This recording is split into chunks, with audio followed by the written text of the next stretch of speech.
ఎందుకంటే ఆనాడు స్వయంగా ముఖ్యమంత్రి కేసీఆర్ గారే తనే ఇంజనీర్నని, తనకు మించిన ఇంజనీర్ ఎవరూ లేరని, ఒక అద్భుతమైన ప్రాజెక్టును నిర్మాణం చేస్తున్నామని, అది కల్వకుంట్ల చంద్రశేఖరరావు కాదు కాళేశ్వరం చంద్రశేఖరరావు అని రాగాలు తీశారు.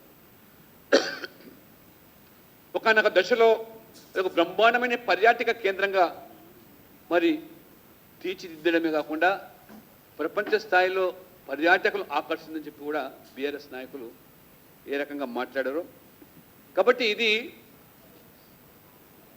మొత్తం దీనికి బాధ్యులైనటువంటి మరి అధికారులు ఆనాడు డ్యామ్ సేఫ్టీ అథారిటీకి ఏ విధమైనటువంటి మరి మీరు జవాబులు చెప్పారో, ఏ విధమైన సంజాయిషి ఇచ్చుకునే ప్రయత్నం చేశారో. వారు 23 అంశాలు ప్రస్తావిస్తే అందులో 11 అంశాలకు మాత్రమే మీరు దాన్ని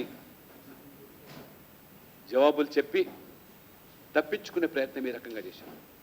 ఎందుకంటే ఇప్పటి వరకు ఈ కాళేశ్వరం నిర్మాణానికి ఖర్చు చేసింది 93,872 కోట్లు. కాళేశ్వరం ప్రాజెక్ట్ నిర్మాణం కోసం తీసుకున్న అప్పు 71,565 కోట్లు. కాళేశ్వరం ప్రాజెక్టు కోసం తీసుకున్న అప్పుల్లో ఇంకా చెల్లించాల్సినటువంటి అసలు 66,868 కోట్లు. కాళేశ్వరం ప్రాజెక్టులో డిస్కంలకు పెండింగ్ బిల్లులు కరెంటు కోసం 3,192 కోట్లు. కాళేశ్వరం ప్రాజెక్టు కోసం ఇప్పటిదాకా వాడిన విద్యుత్తు 6,918 మిలియన్ యూనిట్లు.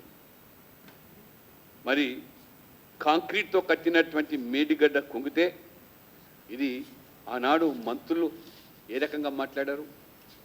ఇది అసలు నాణ్యత లోపమా, విద్రోహమా అని ప్రశ్నించారు.